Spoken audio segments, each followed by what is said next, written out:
Hi, and welcome to Dream Talks. I am super, super excited to be with you today. I have an absolutely amazing guest, my new friend, Donna. And Donna is just absolutely incredible. The things that she's done and the stories that she has about how God has worked in her life are just absolutely amazing. So she is a wife. She is a mother, a homeschooling mother of 6 children. She has both an associate's in biblical studies and a minister's license through Charis Bible College in Colorado. And Donna is a licensed pilot and co-owner, along with her husband, of a flight school named On the Fly Aviation in Texas. So she has an amazing heart for God. She has a happy marriage. She's all about joy and obedience, and regularly encourages wives and mothers in their God-given assignment. And she's an incredible dreamer and a dreamer who's obedient to the voice of God in dreams and whose life has been dramatically changed because of it. So here with me is Donna. Hi. Hey, how are you? I'm doing great. Thank you. So glad that you're with us today.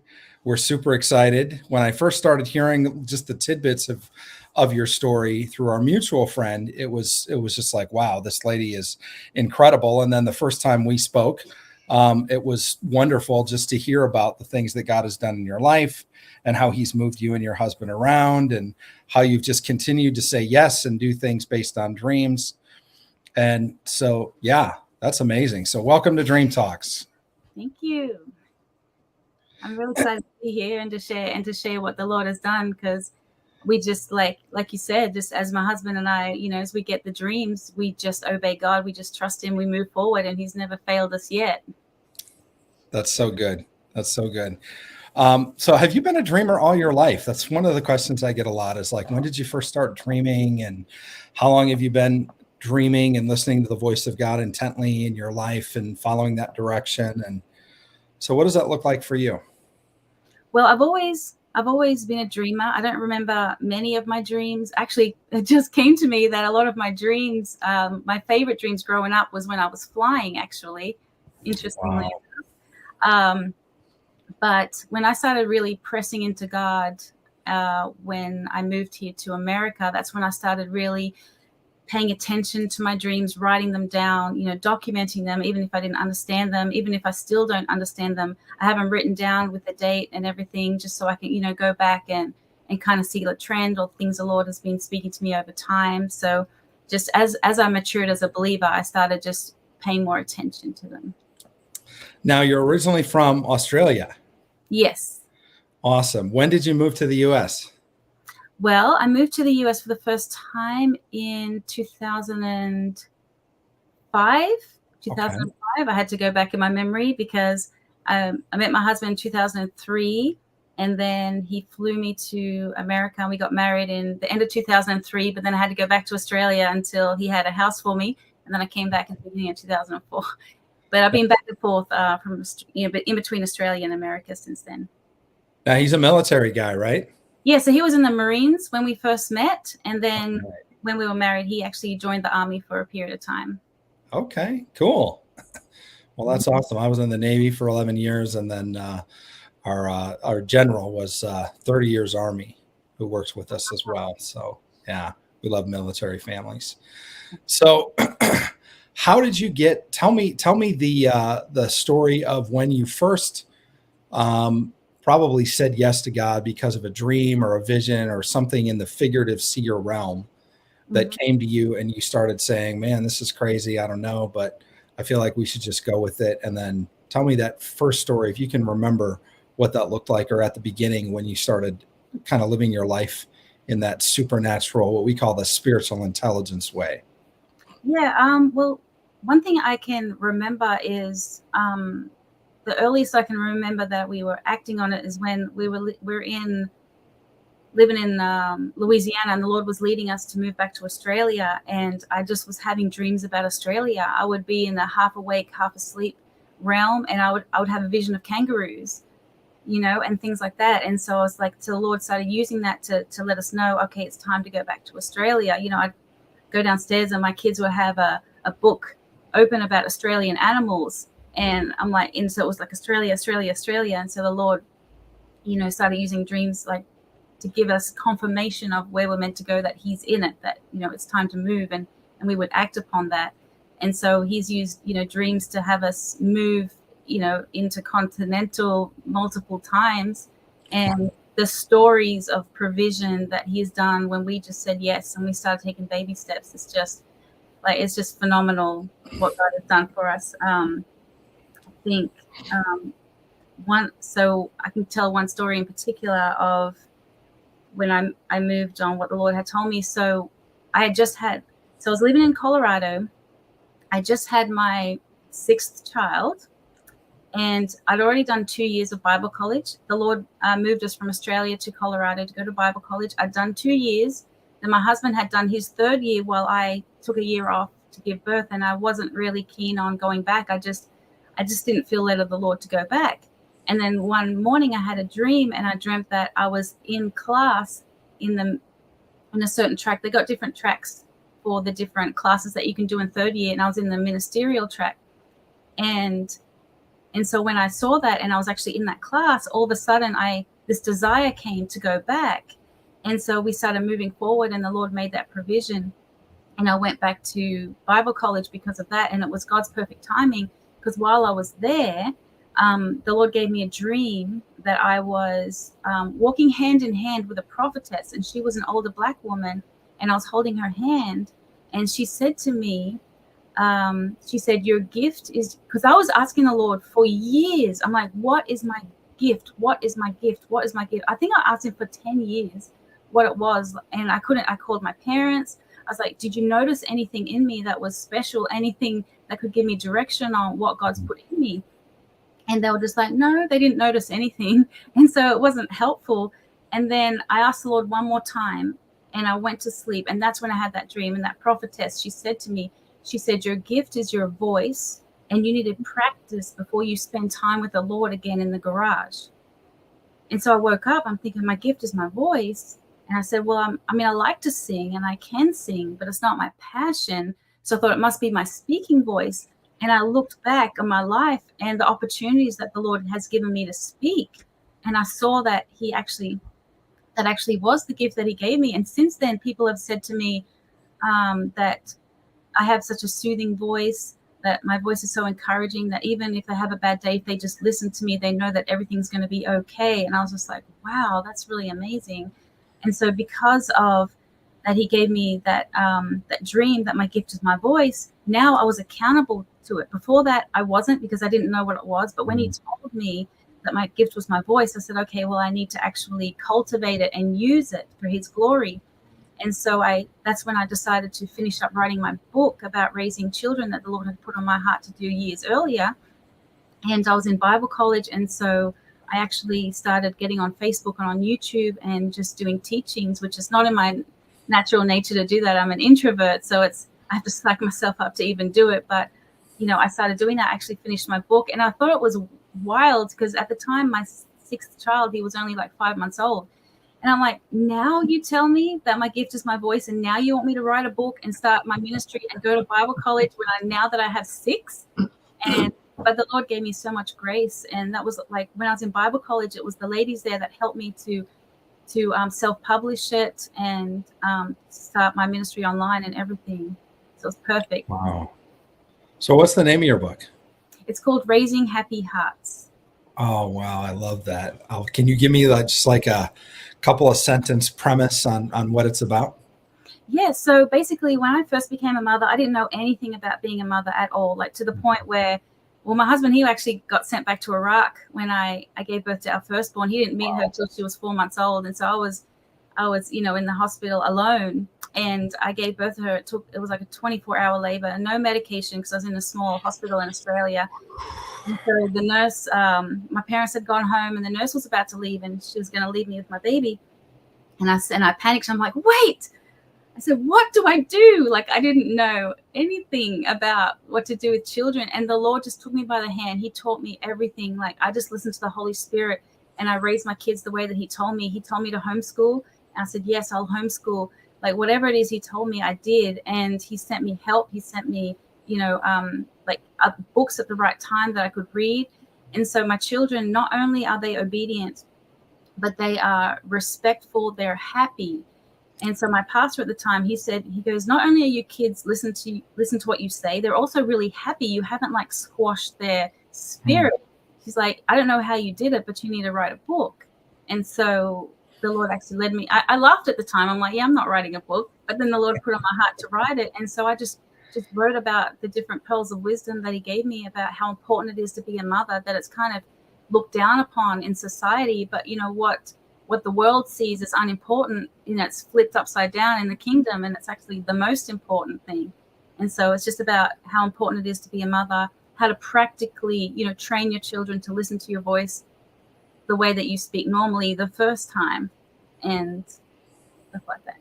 Wow, that is amazing. I mean, I think it's just what an honor for somebody to notice of your kids. Not only are they well-behaved and godly children, but that they're happy. I mean, that just, you know, you can learn a lot about a man by the happiness of his wife, you know, and the kids even more so, because kids are just such a mirror to, you know, the family unit and what is happening in the home. And man, if stuff is going on, they'll act out. You can see it. You can see just by the look on their face, you know, they don't hide it as well as us adults do when we go to church or are in public places. So, well, and even my teenagers, you know, because so they were saying, like, you know, some people are like, oh, well, they're well behaved now, but just wait till they become teenagers.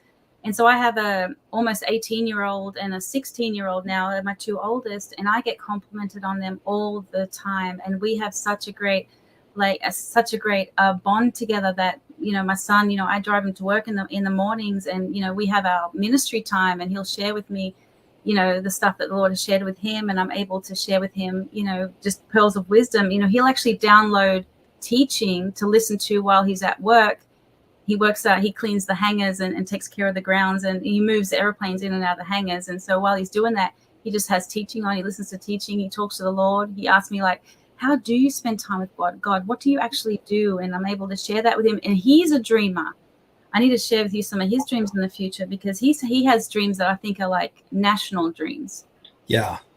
I love the dreams of kids. And I love families that have those conversations with their kids. I mean, it's so important, don't you think, just to, you know, what is God showing you? What are you dreaming about? And being able to cultivate just hearing the voice of God at any age. But I've seen 4-year-olds do it. I've had great conversations with 4 and 5, 6, 7-year-olds, as well as 13, 14-year-olds. And it always fascinates me, like, how is God going to communicate an idea to like a 4-year-old? You think of the repertoire of language and movies and books and pop culture and current events that God uses to communicate, you know, to me or to us.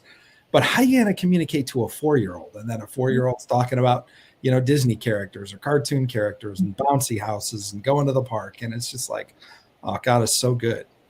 As a matter of fact, I got a cool story about that. My third born daughter, when she was 8, she actually had this dream that she told me about that was like super powerful. It's real short. She said that we were in a battle. So our whole family, but also there was a lot more people. So I think it was like all of the believers were in a battle. And she said that she saw me in the battle. And she goes, and I was advancing, and I had my sword, my sword and my shield, and I was advancing and taking out the enemy. And she said that that Jesus actually, when she got knocked down, Jesus actually came and put his shield over her until she could get up again. And she said that Jesus didn't need to help me because I was so good already. But then she said that it was a really cool thing. She said that my husband was behind me. Sorry, you can't see my hands actually, so I'm trying to keep it in the frame. My husband was behind me, watching my blind spot. So when the enemy would come around the back, he would kill them. And then she said at the end of the battle, we won. And I just thought that was so powerful, because that is exactly what it is in our marriage. Because I've always said that I wouldn't be the woman of God that I am today if it weren't for my husband. And as a matter of fact, this is a really cool dream that he has had that really changed the course of our marriage. We were on a ship, this big ship, and I was on the front of it and he was on the back, and he was on the back fishing, because his two passions are fishing and barbecue. So he was on the back and he was fishing, and I was on the front. And at the time, that's when I first started really pressing into God. So I would listen to, like, at the time it was like TBN and God TV and all that, like all day long. And I would, when the kids would go down for a nap, I would use that time just to soak and spend time with the Lord and get in the Word. Like I was just pressing in, and my husband wasn't. And he wasn't an ungodly man, but he just wasn't pressing in. And so he'd come home and he'd change the channel to like Animal Planet or something. So it wasn't bad, obviously, but he just wasn't pressing in, and he wasn't like watching over me like he needed to. Mm-hmm. And so one night the Lord gave him a dream that we were on that ship. And so I was at the front, obviously. So I was going for it, and he was at the back. He said every now and again he'd walk up to the front of the big ship just to check on me, and then he'd go down to the back. And then all of a sudden he saw this tidal wave was coming, and it was about to overtake the ship. And he thought, oh my God, Donna. And so he tried to run to the front of the ship, but he couldn't get there in time, and he had to go through people to even get to where I was. And by the time he had got to the front of the ship, the tidal wave had already come, and he saw me floating face down in the water. Mm. And so he woke up from that dream, and he said he was covered in salt water. He said he was actually like he'd actually been in that tidal wave, and that like completely changed his complete attitude. And from then on, he would go to work and listen to teaching. Like the whole time he was at work, he'd be listening to teaching, and he'd come home and be like, you know, Donna, this is, you know, he actually was listening to Andrew Womack, which is just a really awesome, like foundational teaching. And he'd come home and he'd start pouring wisdom into me, you know, when he sees the enemy is like, you know, getting in my head, making me think a certain way, making me act a certain way. Like he's quick to be like, no, I see this, Donna, you know, you're listening to the enemy, you need to stop, you know. And he just kept me on the straight and narrow the whole time. That's amazing. Mm-hmm. Wow. That's a powerful dream. I love so much how, you know, in the conversations we have with Dream Talks, we hear a lot of incredible stories. You know, we've heard people that have solved murders and been investigated by the SEC because they got such important stock information, or, you know, started businesses, or helped politicians. One guy helped a governor become governor through the strategies that he was given through his quiet time. But one of the things that's super dear to my heart is the idea of marriage and family. Mm-hmm. And so I love how God, you know, just will download to a husband that's not pressing in, hey, you need to have your wife's back. Like you need to spiritually rise up and be that warrior and that king in your home that your wife needs, because she's out on the forefront. Like she's in the battle. She's on the bow of the ship charging forward. But what if the wave comes from behind? And for him to take it, you know, especially a Marine. I mean, Marines are a different breed. I love Marines, but, you know, they can be, you know, as military guys can be tough and kind of hard-headed sometimes, and kind of want to do things our way. And for him to take that on board through a dream and say, I need to change my life for my wife and my family, and then to make that change and see it happen, that's just incredible. I love that. Yeah, he's a great guy. He did good. Yeah. Wow. That's amazing. Barbecue and fishing. Yeah, this guy's my kind of dude for sure. But yeah, so your kids have dreams, your husband has dreams, and you wrote a book about family. Did you have dreams to write the book, or did God give you downloads while you were writing through dreams at all? Or well, actually, my second book, I've actually finished a second book. It's called Little Eyes That See the Glory, and it's actually about leading your children into encountering God, because my children not only had dreams, they've actually had encounters with the Lord. And so I've actually written about that. And my oldest daughter was actually given a dream, and in the dream she was given a vision of the front cover of my second book. And so she's actually an artist too, so I had her draw it out, and the picture is I'm holding her as a little girl, and we're looking at a cityscape, and I'm looking in the natural, and she's looking off to the side, but she can see beyond the natural into the supernatural. And that was the vision that the Lord gave her in a dream. And so she actually drew it out, and that's going to be the cover of my second book. And yeah, so that's amazing. I love that. So you're going to use her artwork as the cover of your book. Yeah. That's so cool. Wow. That's incredible. So you have a very unusual, I would say rare, supernatural family, and a dynamic in your family where literally you all know how to hear from God. Mm-hmm. Yes. Wow. That's amazing. So, you know, it's one thing I've done moves from one end of the country to another based on dreams and based on the leading of the Holy Spirit and stuff like that. And that's interesting. But to go from one continent to another, that's a whole different kind of a move. Mm-hmm. Did you have to get like multiple confirmations on that, or? So with the, so there's twice that we moved. So there's one time that we moved from Australia to America to go to Colorado, and that wasn't through dreams, but it was through, so my husband just started getting the feeling that we need to move back to the States, and I wasn't getting it at all. But it's not unusual, because a lot of the time when it's time to move, he'll show my husband first, and I won't understand it at all, but he won't push it. He'll just be like, well, God, if it's you, you're going to change your heart. And sure enough, he does it every time. And so, he had brought up to me a couple of times, Donna, I think the Lord wants us to move to Colorado to go to Charis Bible College. And I was like, oh, that doesn't make any sense. Why would he move us to Australia? Because we'd only been there for about, 14 months at the time, just to move us right back. I'm like, we were already in America. We could have just moved, could have just driven there. Now we're all the way, on the other side of the world. But sure enough, like after a while, like it just dawned on me, okay, the blessing of the Lord is not here anymore. Like all the things that I thought that we were going to do to move forward, like nothing, no doors were opening.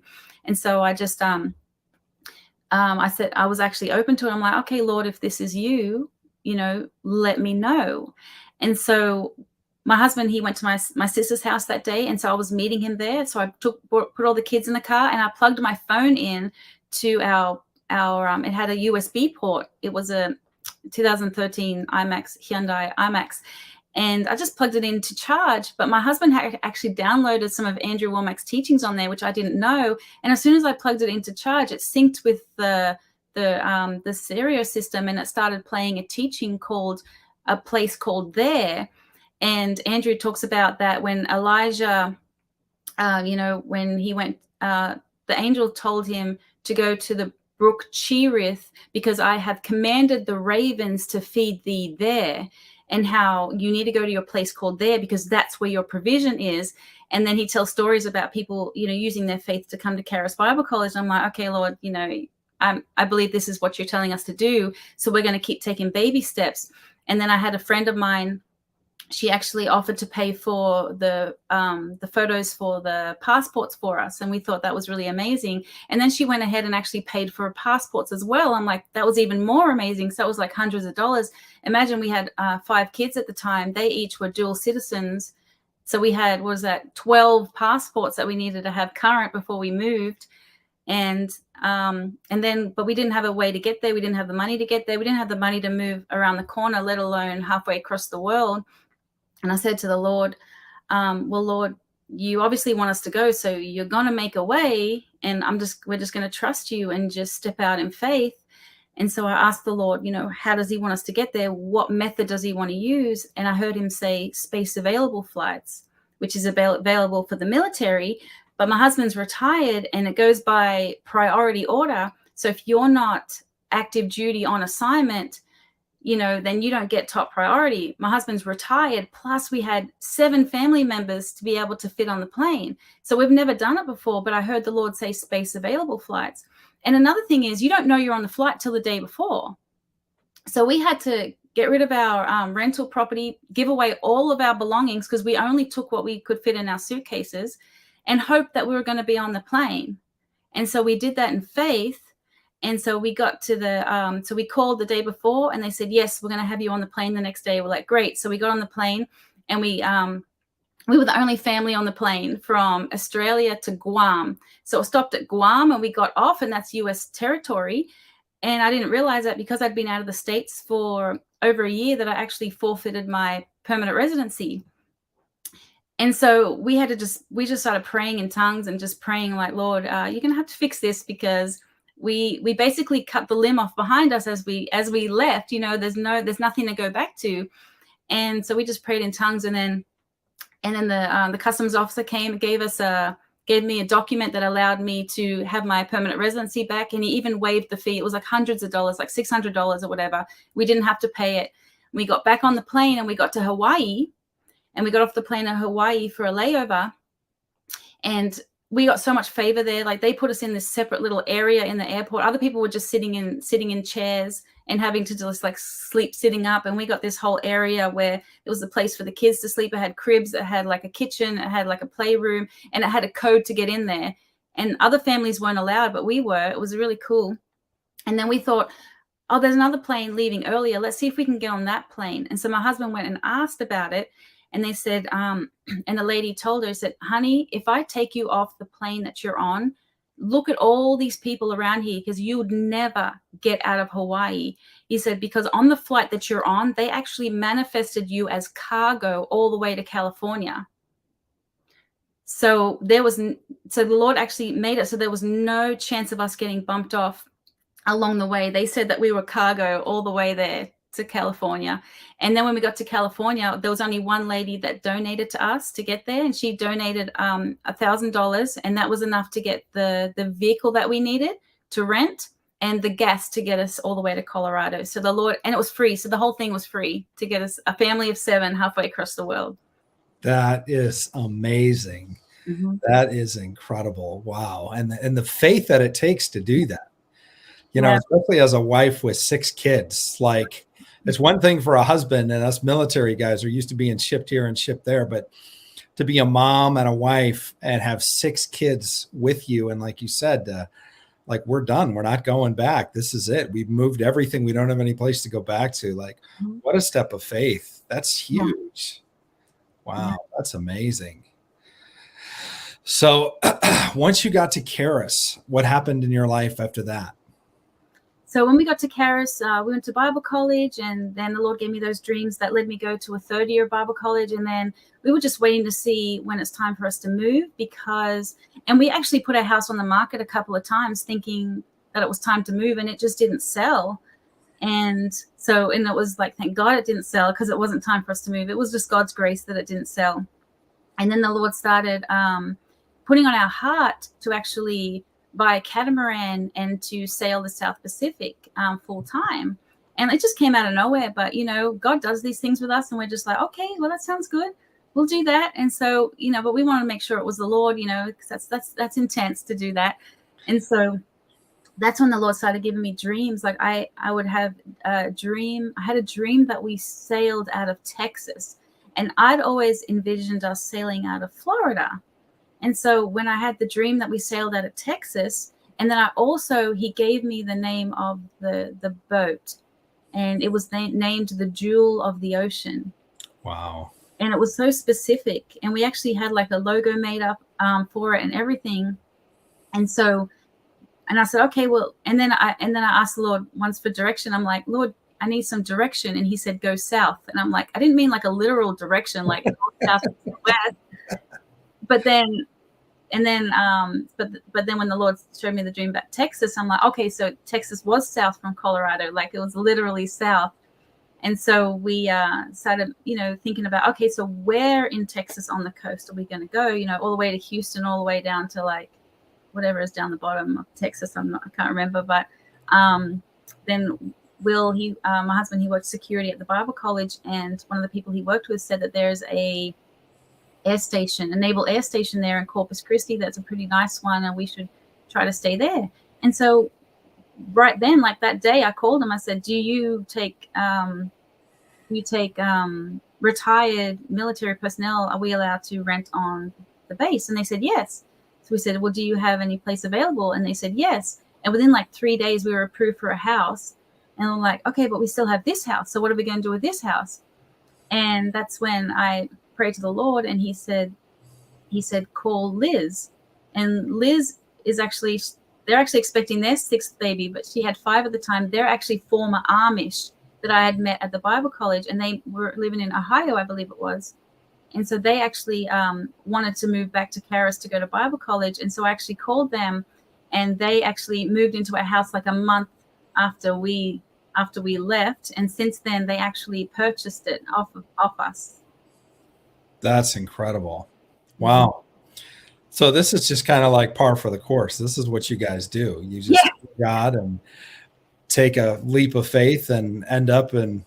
How was sailing? I was sailing on the catamaran. What was that like? So we didn't actually do that, which is actually really interesting, because when we got to Corpus, everything that we thought we were going to do is not actually what the Lord had planned at all. And I actually heard a sermon, a guy was saying that he'd heard a lot from missionaries that got sent to a different country thinking that they were going to do a certain thing. But when they got there, the Lord actually had something completely different in mind, but he just wanted to get them over there before like the doors would open.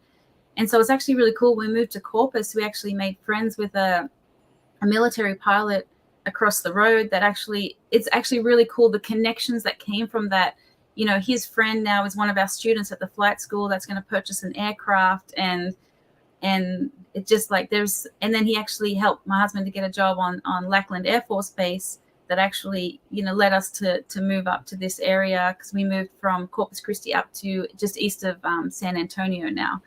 So it's cool to, you know, because God has his timing for things, and it's cool to see how, you know, why he sends us certain places. So we haven't done the catamaran thing yet, but I still feel like it is something that the Lord's going to bring about full circle in the future.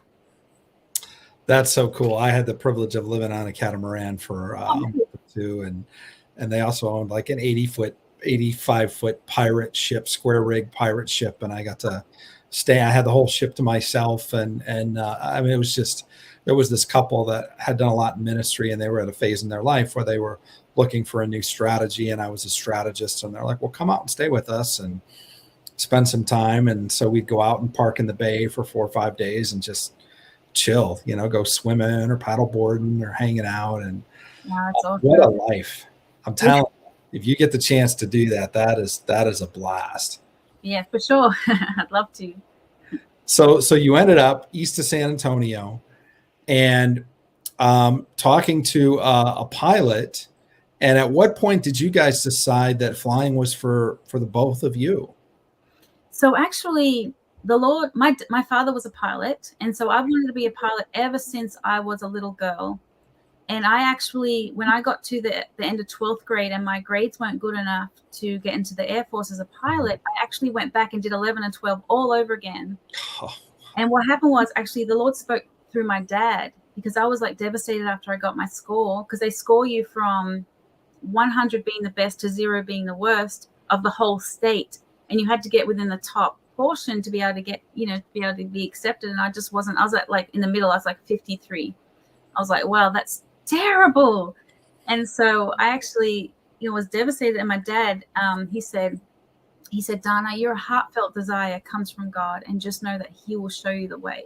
And I was about 17 at the time. And when he said that, it not only gave me hope, it actually changed my whole relationship with God, because it says the goodness of God leads men to repentance. And that was God showing his goodness to me, that he actually cared about what I cared about.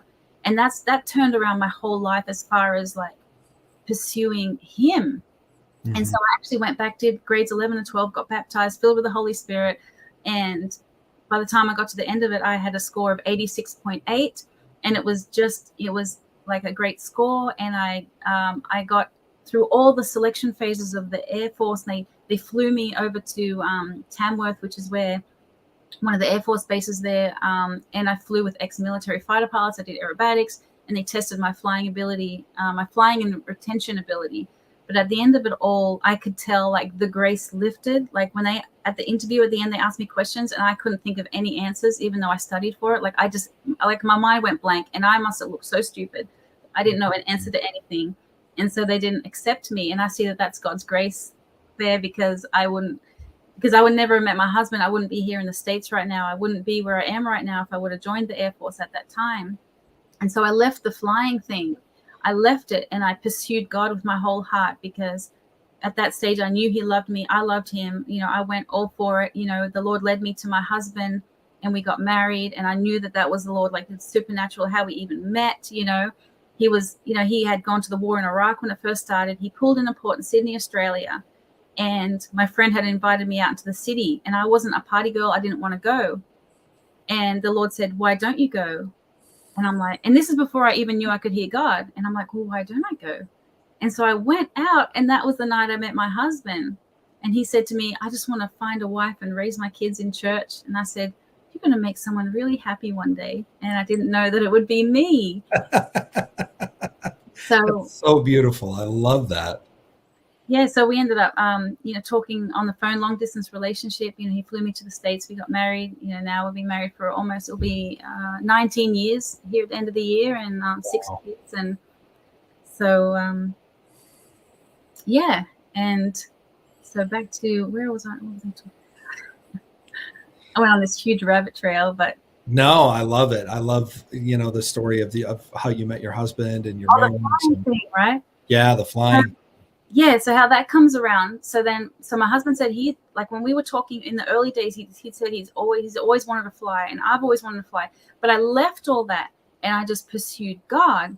And then just when we were living in Corpus Christi, my husband was thinking about, going back to school. We found out that the military might pay for him to fly, and so he was going to do that. And I had a dream, and I mean, if you have an interpretation of this, in the dream, I was in my house in Australia that I grew up in as a child, and my husband was just outside of it, outside, and I could see him through the glass, and he was facing away. He was in the backyard, facing the backyard, and there were birds in the sky, but they were like they were still, it's like a snapshot of birds, but they were all like about a foot apart, but they were all like next to each other, like a foot apart, like how if you saw like boxes in the sky, like a grid. So they were all like about a foot apart in a grid, like all over the sky. And my husband, he turned around to look back at me, and he had a tear in his eye. And so I went out to see what was wrong, but the dream ended. And I kind of felt like that had something to do with aviation, about a dream that he had that he couldn't pursue. And so that's when he started taking lessons. But then he had a hang up with his medical, because he was a vet. Like, they looked at him like with a lot of scrutiny, and so it's actually still held up at this point. So he pushed me forward to get my license. And so, we bought the plane, which is another cool story. But I remember I was in the shower one day, and I was talking to the Lord about the flying thing, and I was feeling overwhelmed, because it's just the stuff that you have to learn, the things you have to do, the stuff you have to know, and then you're in charge of this plane, and it's in the air, and it's like all this danger. And I was just overwhelmed at it all. And I was saying to myself, I can't do this. I can't do this. What makes you think you can do this? You can't do this. And then I was just like, you know what? That's probably the enemy, trying to get in my head, trying to stop me from doing what the Lord wants me to do. And so I cast down those thoughts, and I started saying, I've raised 6 kids with God's grace, so he can give me the grace to learn how to fly.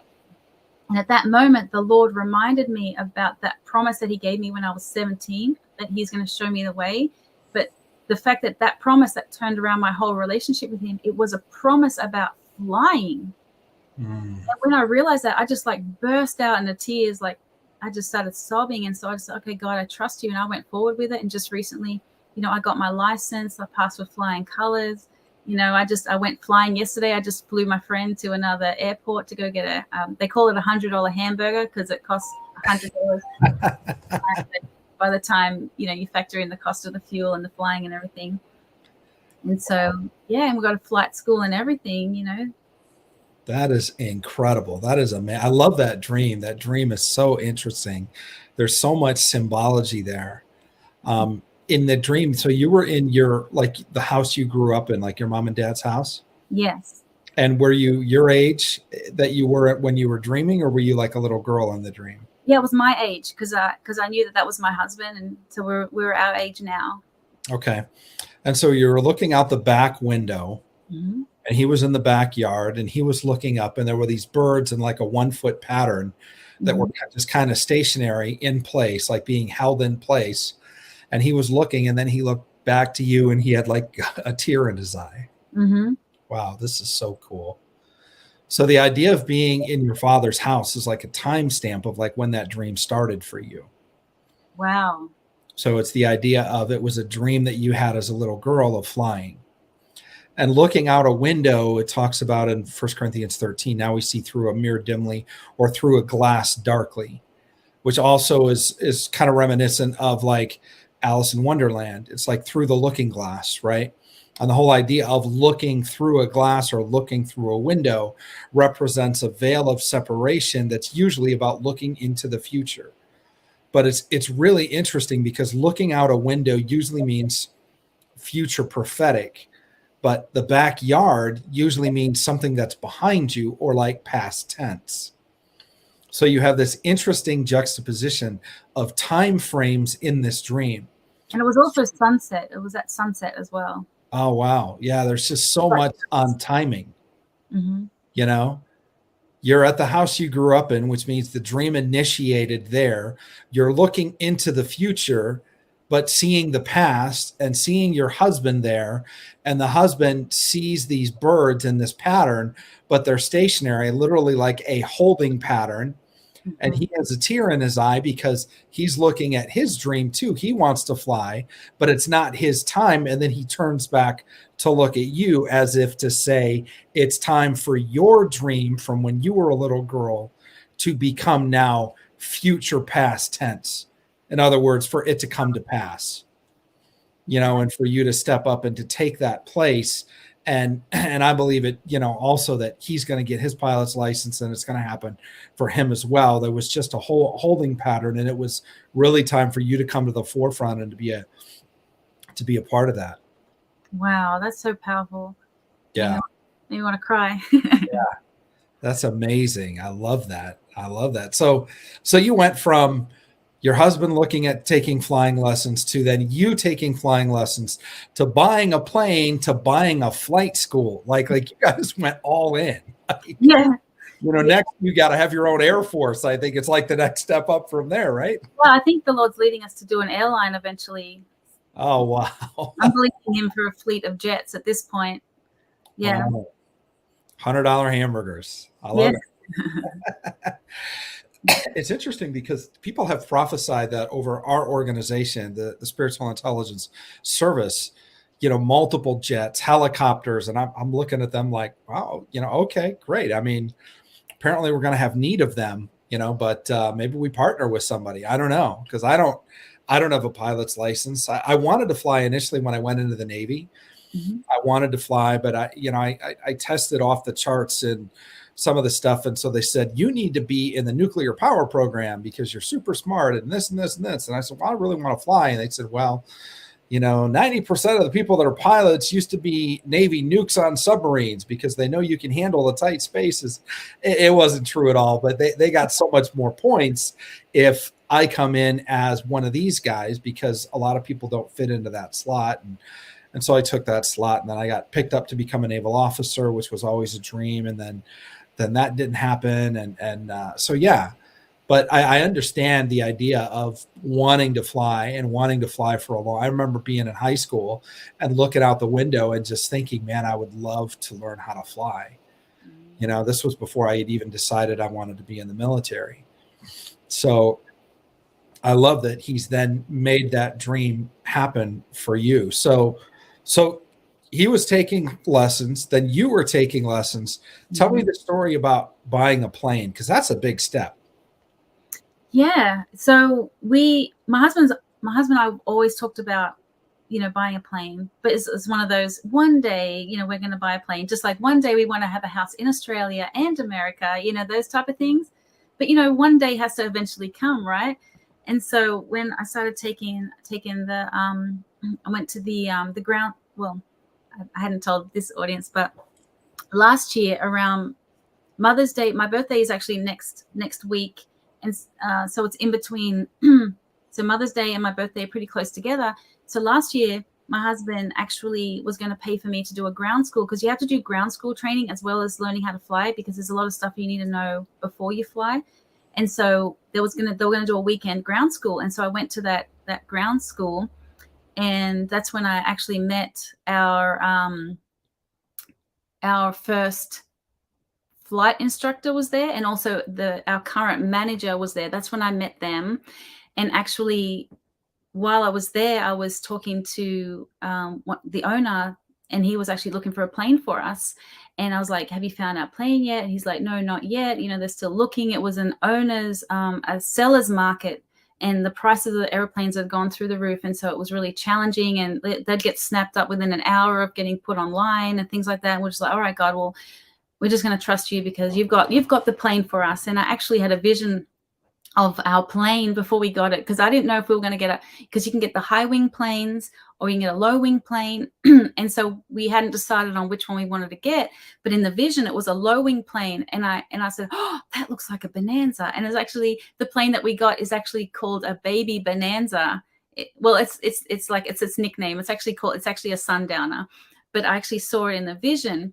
And so and it's funny because Wait a minute. The name of your plane is a Sundowner? yeah. And in that dream, it was at sunset? Oh my gosh. I would have That's never made crazy. the connection. I'm sorry. I instead interrupted. That was like, wow, that fits your dream totally. The idea of looking at the holding pattern and sunset and all of that. Wow. Gosh, that's powerful. I would have never made that connection. That's so cool. And it's so funny because when I was at that ground school, I took photos of all the planes that were in the hangar, and I had to walk past them all to go to the restroom and everything. And so then the owner of that flight school ended up giving us our like leading us to this plane. And as soon as I saw her, I'm like, yes, I want her. And that plane, we call her Sunny. She actually was in the photo that I had taken earlier. When I looked back, I'm like, she was in that hangar. I'd actually walked past her. I'm sure I looked at her and thought, that's a beautiful plane. And I didn't know it was ours.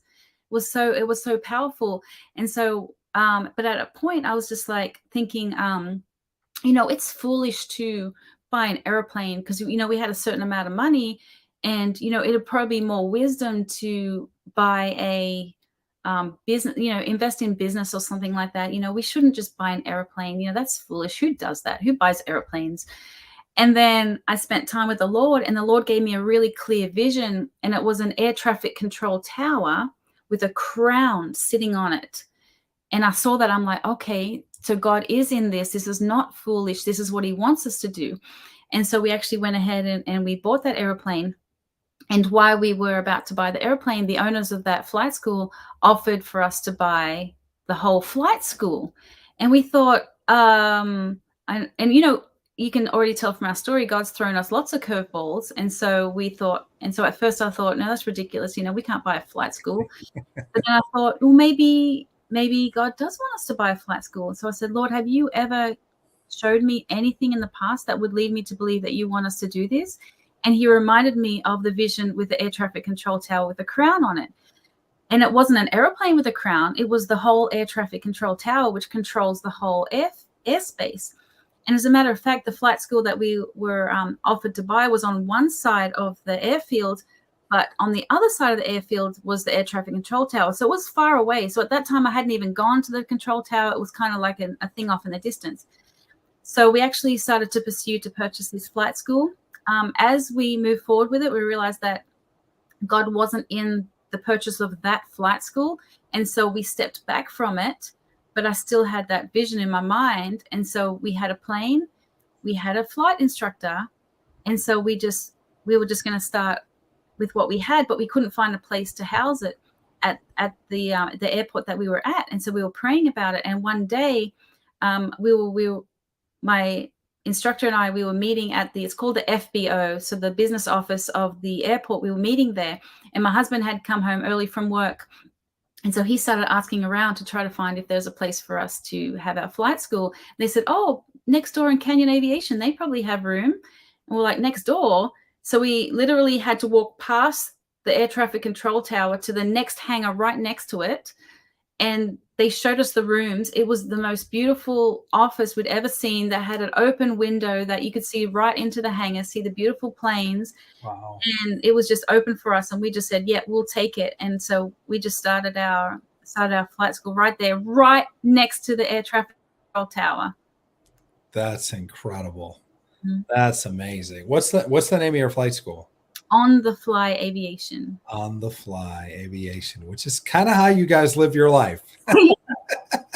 Exactly how we live our life. Yep. Wow. I even love how this goes back to the story of the Space A flight leaving Australia. Like, you guys just have such favor in flying. and even being, were you put on standby? Did you have to wait? No, you were booked as cargo the whole way through. And then the idea of your dream, and then the holding pattern, and your husband allowing you to come forward and take the lead as becoming the pilot. And so now, are you a flight instructor as well?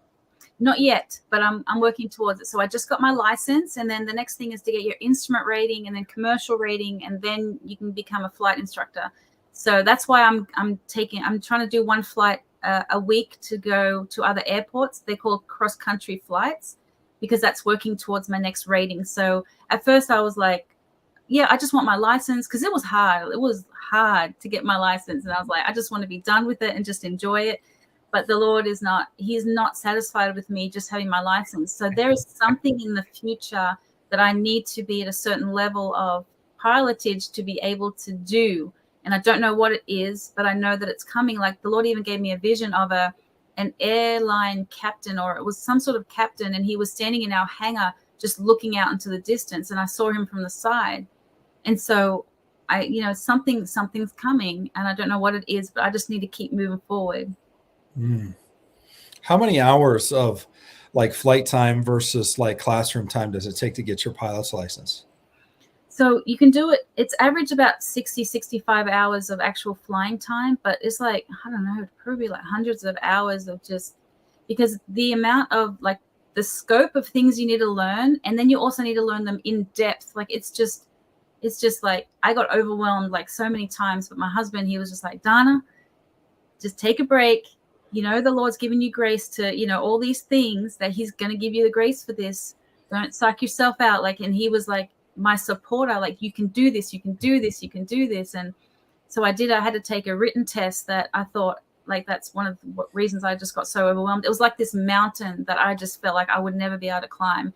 And I took that test, and I got like 95% on the test. And then when I did the actual check ride, I had to do an oral portion where I had to talk with an instructor for like 3 hours, and he tested my, my ability of what I knew about all these areas, including like weather, the air traffic control, the airspace, the systems of an aircraft, the electronic systems, the fuel systems, all that stuff I had to know. And he grilled me for like 3 hours, and when we were done, he's like, you did really good. I would say you were above average. And I'm like, wow, thank you, Jesus.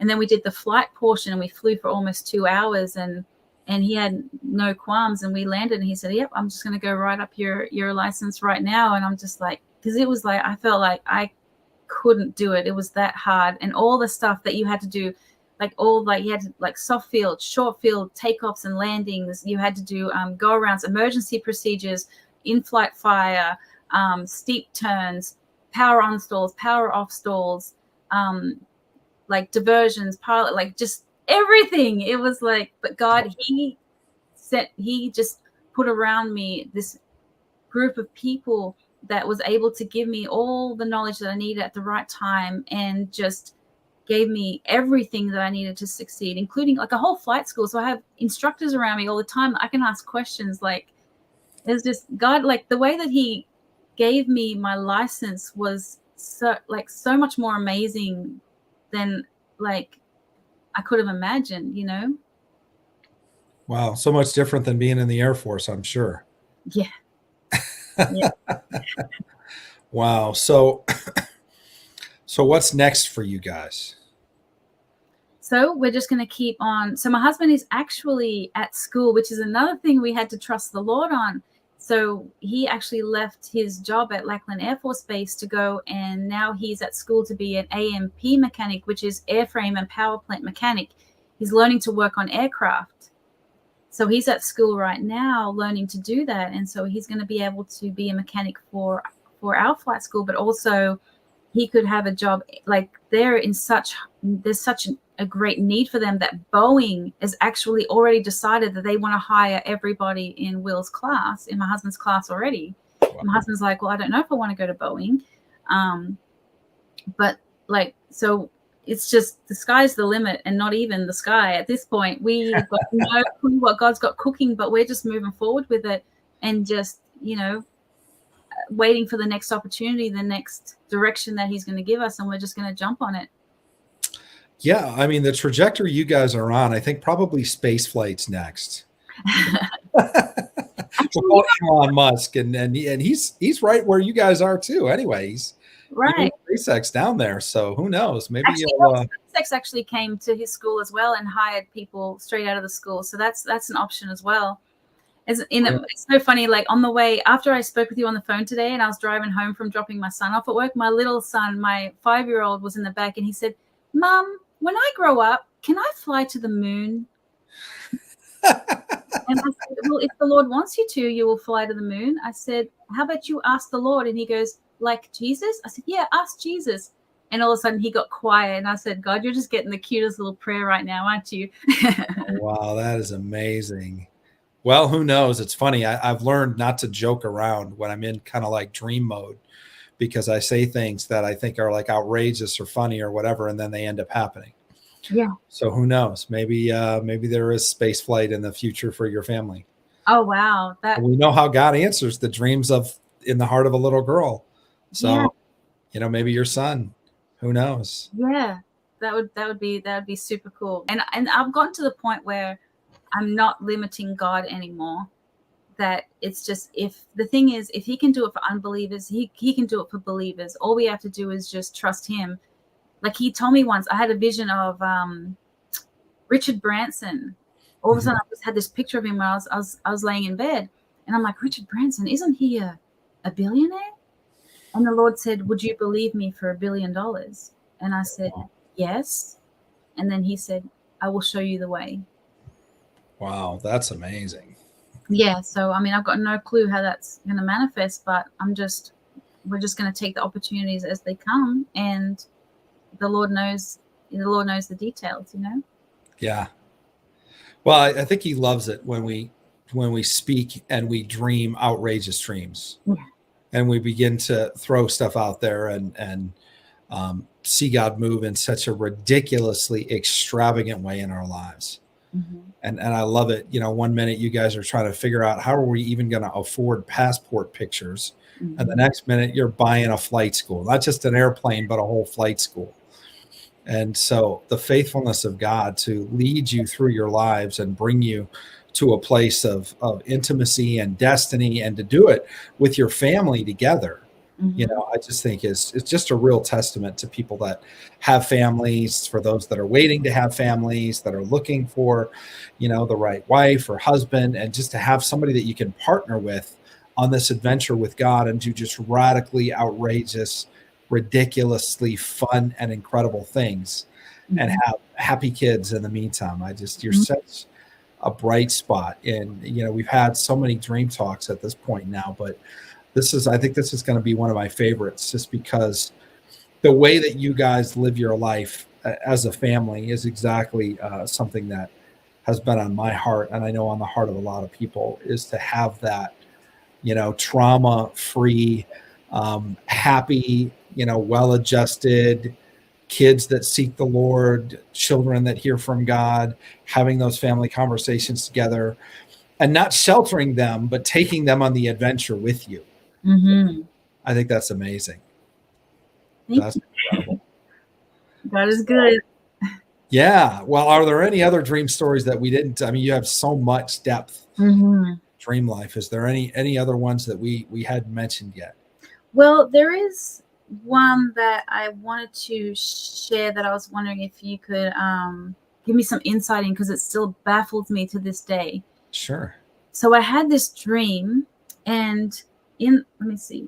Okay, I don't have it down. So I had this dream, and in the dream, the Lord told me that he wanted us to move to Kansas. And I said to him, I don't want to move to, because we were in Colorado at the time. I said, I don't want to move to Kansas. Like, what's in Kansas? And the Lord said, you don't have to stay in Kansas. It's just going to be a base for your ministry, but you're going to be moving frequently from there. And then in the second part of my dream, I actually was translated in the spirit to a place in Kansas. And I was in this place. It was like there was rolling hills. I was on a dirt road. And in the distance, I saw this beautiful lake, and there was a beautiful warm breeze coming through. And there was some people milling around. And I thought, oh, Will, my husband, he really like it here, because he was like, I'm not moving to Kansas, that's ridiculous. And so I'm like, Will would really like it here. And so I actually talked to one of the passers-by, and I said, where am I?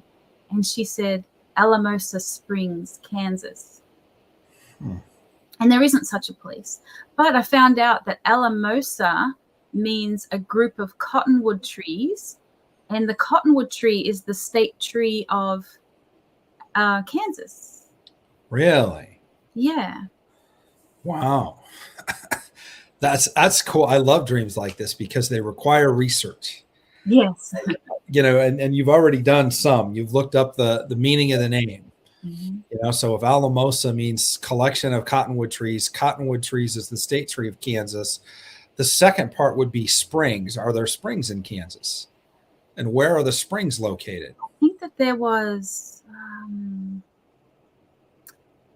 I can't remember, but so I have to go back to my research to find it. But even afterwards, like there was like, we had to get like someone like backed into my car and we had to get a rental car, and the number plates were Kansas. And so, and then I sat next to someone at work and he was from Kansas, and it just kept on like Kansas, Kansas, Kansas. And still like nothing's come up with Kansas. We moved south and we didn't move east. So it's interesting because when you started telling your dream and you were saying, well, it's not that we're going to stay there, but we might have a base there. Mm-hmm. I for some reason, I heard Dodge, like Dodge City. And I think Dodge City's in Kansas. It was an old West town. Okay. And people used to say, I need to get the heck out of Dodge. Mm-hmm. And that's where that came from. And it's interesting because when you said somebody backed into me with Kansas plates, I thought of the idea of backing into Kansas. And because we work in intel and security and all of that, we hang around with people that, are in that world. And so when you back in your truck or your car into a parking spot, which almost everybody does in the state of Texas, they call that tactical parking. That's right. My husband said that just a few days ago. He said that to me. I'm going to park tactical. I said, what does that mean? Yeah. Which means you can hop in your truck and take off and just pull forward. You don't have to back up and then do the 3-point turn or whatever, or pull out, and then you're just ready to take off and go. So it was the idea of backing into Kansas will be like a launching pad or a place for you, which also kind of jives with what I was hearing about Dodge. Like, I need to get the heck out of Dodge. Mm-hmm. I think it'll be a place of safety, but a place where you can just have a touch point where you can go in if you need to get away, if you need a place of safety, if you need a place to launch from, but you'll be able to shoot out of there really quickly. So I don't know, that might. It's right in the middle of this. It's right in the middle of America too. It's like this central state in America. So it would have been like, anyway, like if I had like an airline or whatever, like that would be a really great place to like, yeah. So it'd be interesting to find out what happens with that. Yeah. Wow. That's so funny. I was at a convention at IHOP at the International House of Prayer in Kansas City. Mm-hmm. And Mike Bickle was there, a friend of mine. Lauren Cunningham, another friend of mine, was there. And Lauren Cunningham, of course, has had a YWAM, Youth with a Mission, which has, thousands of missions bases all over the world. And when he was up on stage and he was talking with Mike Bickle, and he kind of put his arm around Mike and he said, you guys were the ground troops, but you're the Air Force. Because of the prayer coverage that a 24-hour prayer presence brings. Yeah. And so spiritually, Kansas City is considered the head of a spiritual Air Force in the body of Christ, because they've had 24/7 prayer for, I think 20 something years now. Mm-hmm. They've had it there. And so I think I think there's both a physical dynamic.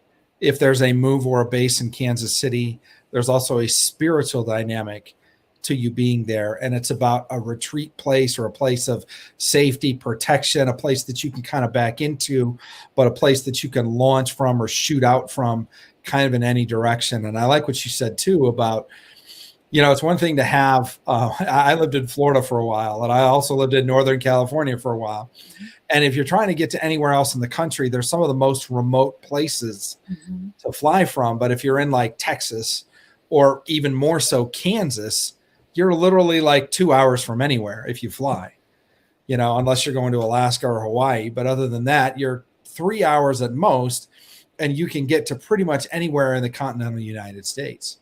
Mm-hmm. So I think think it's interesting, whether it's a distribution hub or a movement of people, or, you know, in the coming days, if we're going to need to be able to transport supplies or personnel or whatever. I think that there's some pieces that are going to be connected with you guys that are going to be another facet of a bigger picture of what God is calling you guys to do.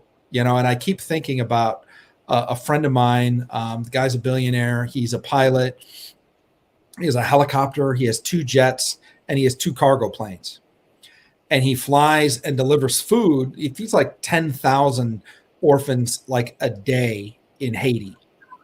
And Wow. so he just, you know, bought a plane, refurbished it, cut everything out, and he loads, you know, he can literally fly his own cargo to Haiti because he's a pilot, he has a cargo plane. He has 2 cargo planes. And so the idea of, you know, having something like that, not only will you have a flight school to be able to train people, but having an airline or having a force, you know, I heard it almost like as an air force. So I think it'll be an airline, but I don't know that it'll be like a commercial airline, but it might have a passenger component, but more of like a missional component. And I'm not talking like just about like Christian missions, but like first responders or crisis response or delivering people and supplies to key places of need, literally at a moment's notice, being able to shoot out of somewhere. That's the whole idea of getting the heck out of Dodge, tactical parking, all of this. I just think, and of course you guys are already open. I need to tell you to be open, but I just feel like, you know, be open to the idea that, you know, as you've said so much of the time, it's not exactly like we think. You know, we think we're going to go get on a catamaran, and now we own a flight school. So this could be, it could be like a cross between an Air Force and an airline, which I think would be really interesting. Yet, but God needs pilots, and He needs to have missional access to people that can shoot out of places and get somewhere at a moment's notice. And that may be exactly what He's beginning to show you through your dreams and even through the journey that you're on. Yeah, that's going to be super cool. It's going to be, it's such an adventure with God. That's why I just like, people think that Christianity is boring. I mean, it's not boring. Like, it's the opposite of boring. We have like the most exciting life I know about, you know. Absolutely. Yeah. But I actually have something else interesting, if you wouldn't mind sharing, and it's to do with a dream that I want to share with you, but well, more than one. So back when we just had the 2 children, we were living in North Carolina, my husband said, we need to adopt a 12-year-old Japanese girl. And I said, why 12? Why Japanese? And he's like, I don't know. I don't know. It just feels right. She's got to be Japanese. And it's funny because I actually have an uncle that lives in Japan, and my dad tried to like learn Japanese when I was growing up. So I know a little bit about Japanese culture and things like that. And so fast forward probably 10 years, I led my oldest 2 to spend time with the Lord. I said, you can't try to go on the back of my relationship with the Lord. You need to develop your own relationship with the Lord. So you need to get up and spend time with the Lord. And so the next morning was just amazing. Like, my daughter heard she got woken up by the audible voice of God. And so she got up and went to where my son was, and my son was having this dream about the future, about when he said that my husband and I, we were living in Washington with the youngest 4 in Washington State, and he had flown up there to get the 4 little ones to stay with him because he and my oldest daughter were living in Colorado. My oldest daughter was already married to a man named Michael, and when he said that, she's like, oh, my daughter's like, I didn't tell anybody that, because the Lord had already revealed to her that was her husband's name, and this is what he looked like. And so he was explaining like everything happened in the future, and then he said that, you know, and then he said, I was down in Colorado Springs, and I was with my Japanese brother. And I'm like, what do you mean Japanese brother? He goes, I don't know, I had a Japanese brother. And we were in Colorado Springs and we were buying stuff. And then my daughter said, Mom, I had a dream that my Japanese sister was my best friend. And I'm like, we didn't tell you anything about Japanese anything. Wow. But because I thought like all that was meant to happen in Colorado, I thought that, you know, that we must have missed it somewhere. You know, we don't have those children. I don't know where they're at. And so just recently I had a dream that I was in a mall, and it's so funny that my daughter actually, she said that we had a dream that we found them in a mall. And so I had a dream recently that I was in a mall and a Japanese teenager came up to me. I was sitting in a bench, and he came up and he leaned over me and he said, "Can I go get my license renewed, like his driver's license?" And I told him, "Yeah, you can go ahead and get that renewed." And then when I woke up, I'm like, what teenager would go to some rando in a mall and ask if they can do that? I said, I must have been his mom. And so the Lord was sharing with me that dream is not dead. Mm. So that's leading into this dream that I wanted to ask you about.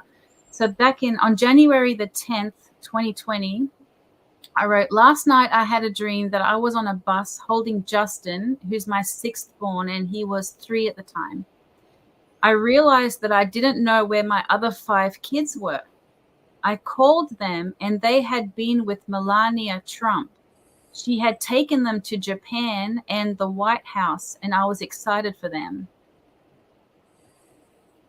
Wow. That's incredible. You know, when you first started talking about the Japanese thing, I was thinking of Pearl Harbor and how our country was attacked by Japan through the air. Wow. And I was thinking about the restoration, and 12 years old, 12 is the number of government. So the idea of a restoration or a peace between nations of an offense that literally came as an attack through the air, so many years later, being restored by us adopting that, you know, part of the reason that they are a big part of the reason why they attacked us was because of what was happening related to oil in particular. They couldn't get access to the oil that we needed or that they needed. And we decided to, you know, not sell to them or to give them access that they wanted. And so they said, well, we're just going to attack America and, you know, and start that part of the war, of course, on December 7th, 1941. But to me, it just is like an orphan spirit. The idea that we don't have enough and we need to go attack somebody to get what we need. And nations can have orphan spirits, just like leaders can have orphan spirits. But the idea, instead of moving from a place of orphanhood to a place of adoption, where you've adopted somebody and kind of healed or brought a level of, not that, you know, there's a rift even between us and Japan anymore, but just there's a spiritual component of bringing a level of love and adoption, and even adoption into a family, love at that level to be expressed particularly to the Japanese people through something that God has chosen to use you guys to do, which again is aviation, and how aviation from the Japanese was used to harm America. You guys having a flight school and then adopting a Japanese child or multiple Japanese children, because one was talking about a brother and one was talking about a sister. And, you know, I just think that it's super interesting. But this dream about Melania, right? It was Melania.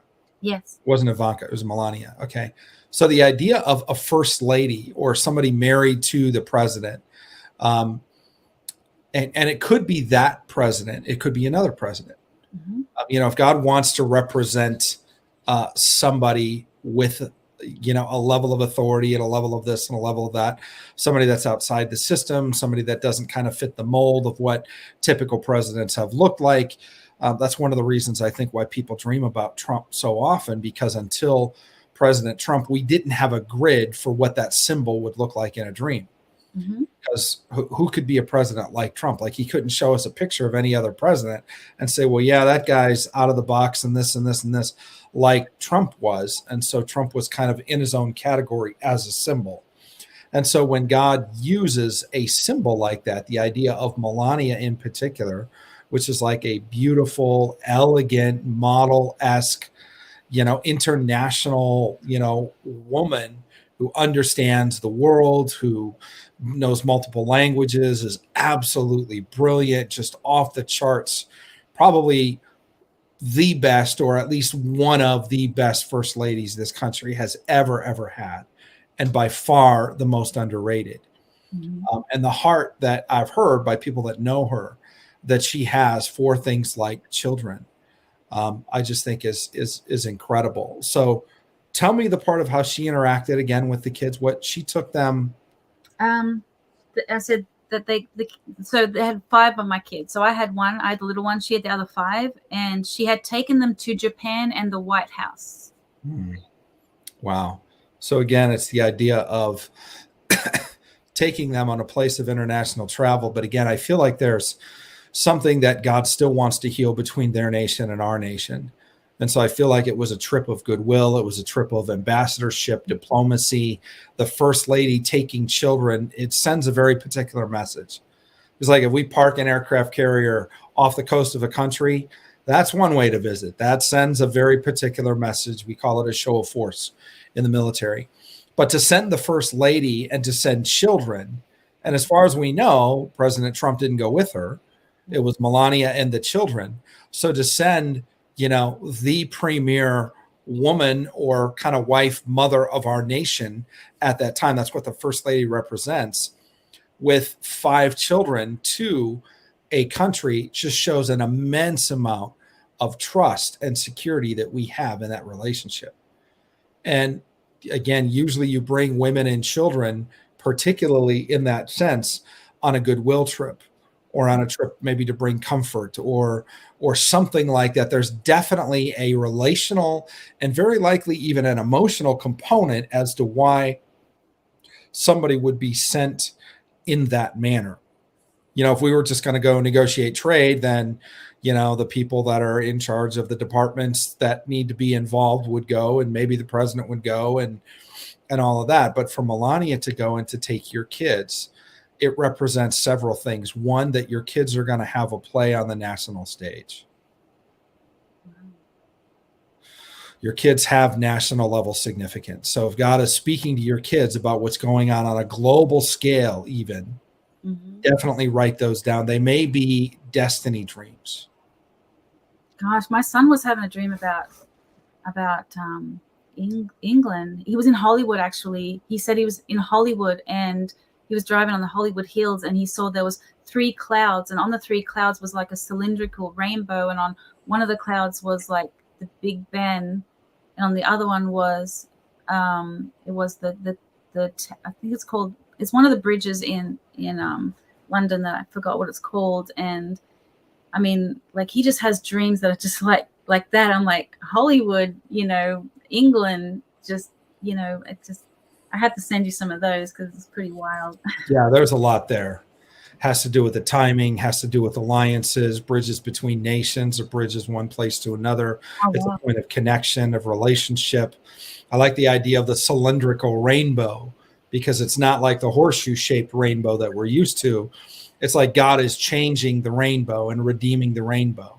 And I think that even means the symbol of what the rainbow is used for. Yes. God can change that around, and what people have tried to kind of pervert or adopt as their own, it actually has another meaning. It's the meaning of promise and destiny that God had for Noah and his family. And it was kind of the rebirth of the earth, really, in that season, coming out of a season of immense evil and wickedness into a relaunch of both justice and righteousness in the land, and the land being saturated and restored. So yeah, there's a lot. And when you said cloud, I heard the cloud the size of a man's hand, which represents the warfare of the armies of heaven coming. Remember when the prophets assisted, I can't see it. God opened his eyes and let him see. And the whole idea of what begins as there's nothing in the sky, where there's a cloud the size of a man's hand, now run because the rain is coming. And again, the rain meaning the cleansing, the saturation, the restoration of the land. There's just so much there, so much detail. I love the graphic imagery of 3 clouds with 3 different things related to England, and something about England and timing. The fact that he was in Hollywood, like he was on the Hollywood Hills and then he saw it over Hollywood. That's crazy. So that obviously a connection between, and we definitely know there's financial there's financial connections between Hollywood and it's interesting because when I owned my finance company, I did, I had a production company with a pretty famous Christian lady who's written a series of books. And they're almost like the Harry Potter series, but they're Christian. Oh. And they're just absolutely incredible. They're the most incredible books I literally have ever read in my life. They're amazing. It's a series called Chronicles of Brothers. And so we created a production company. I was raising money for that project and all of that. But she was in London and we were in the US. And the last meeting that we had concerning this project was at Spago's in Hollywood. And she had her producer fly in from London.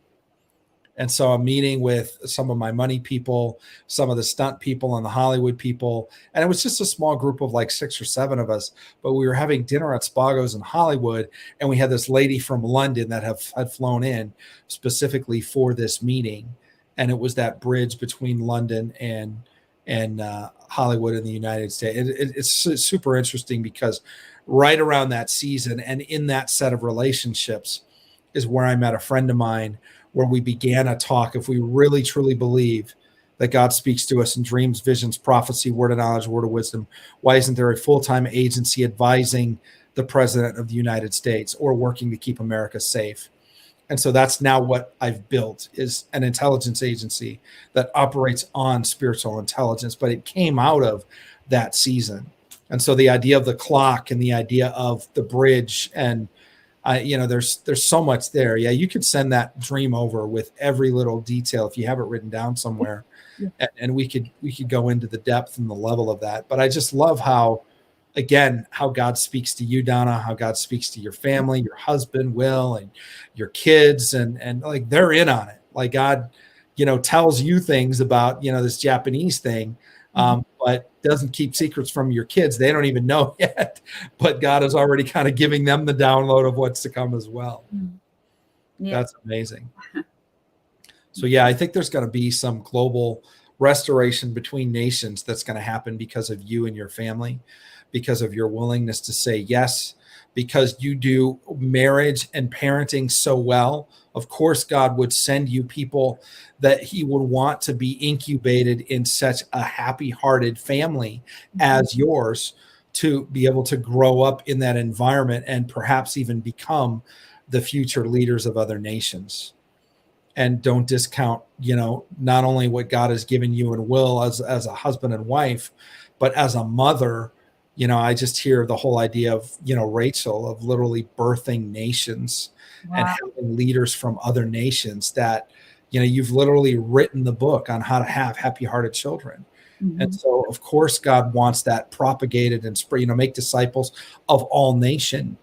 Another way I would say that is to make happy-hearted children of all nations. Because if they're happy, it's because they have a level of joy and a relationship with God the Father. They know who they are. They understand identity. They have destiny. They have communication. They have hope. They have joys. All of those things. Kids aren't just happy for no reason.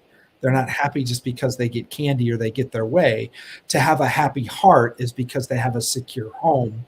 And what fits into the idea of marriage and family is so much more than a set of rules or a list. It's literally the presence of God surrounding the love covenant of one man and one woman. And from that place, birthing a whole generation of people that are raised in that environment of love. And in your case, hearing from God and marked with a radical adventure and incredible stories. I just think it's amazing. Yeah. I love your family. I've only met you, but I want to meet Will. I want to meet the kids. I'm just telling you, it's you guys have something really, really special. Yeah, I mean, it's really cool, and you probably don't know this about us, but my husband is actually he's black, and so our children are they're mixed children. And I actually was born in Germany and immigrated to Australia as a 1-year-old. And so I'm like, I started off my life as a German, and then I became Australian, and now I'm an American. And it's just really cool how, how the, and then so when, the Lord brought my husband and I together, because he was black, I didn't think that he was the husband that the Lord had for me, because in Australia, you know,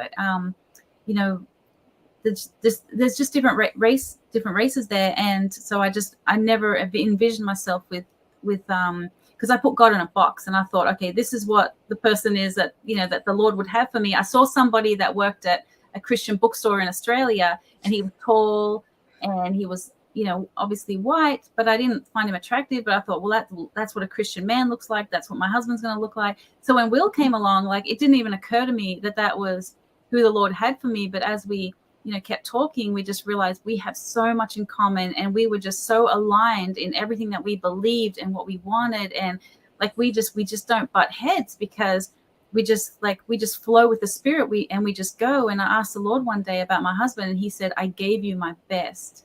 And I was like, I see that. I see it was exactly who I needed, and I'm exactly who he needed. And then together, be able to raise 6 kids, and probably another 2 Japanese kids here in the future.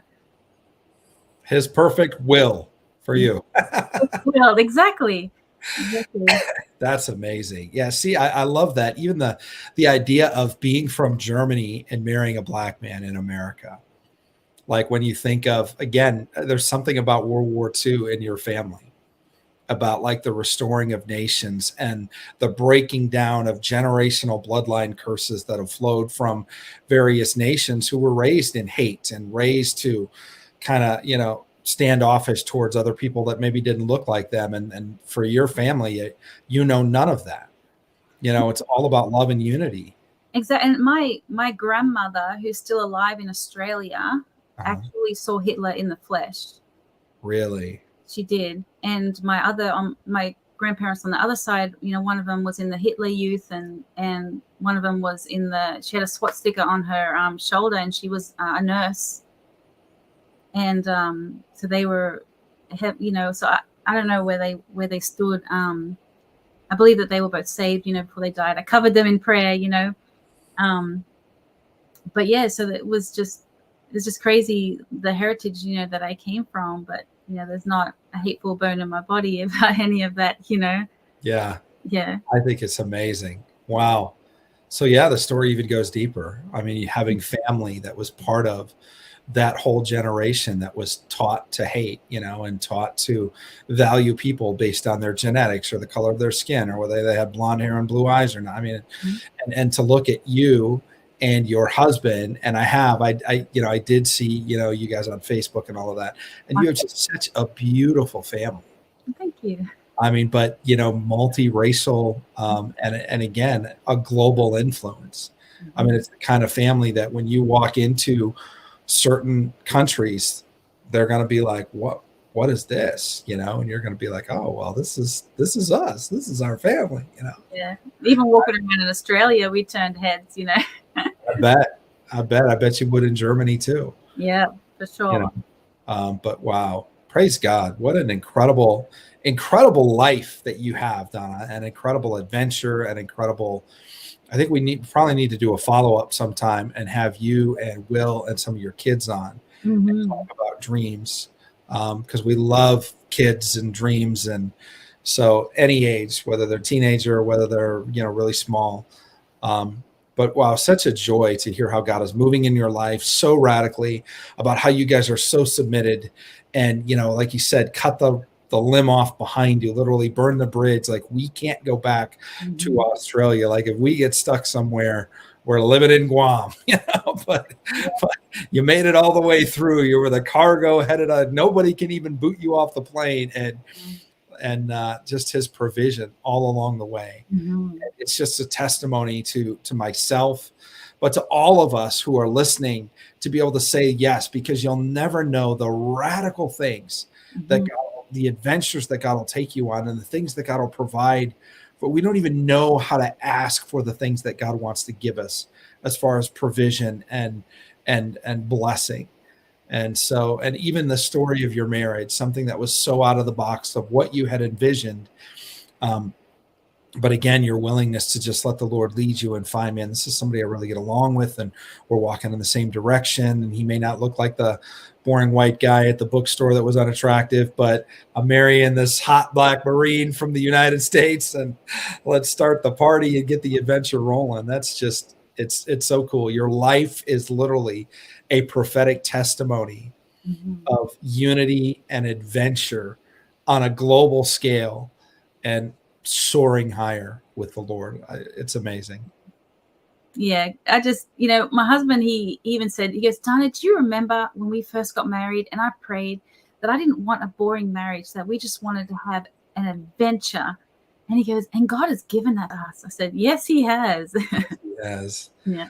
I prayed the same thing when I was a little kid. God, I don't want a boring life. I want an adventurous life. And man, it's been that way too. It's just incredible. So people, if you want some fun and adventure in your life, if you're tired of sitting at home in front of the television, tell God to speak to you in dreams, to give you an adventure, and have the courage to take him at his word and to live the life of your dreams that he's planned for you, because you will never be bored and you will never be disappointed.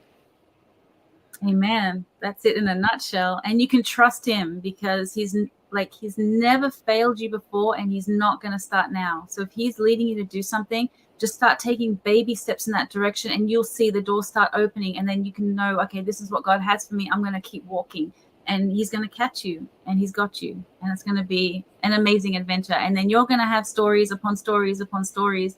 And you're not going to get to heaven and be like, I wish I would have trusted God. I wish I would have stepped out in faith, because you would have done it and taken every opportunity he gave you. Wow. So good.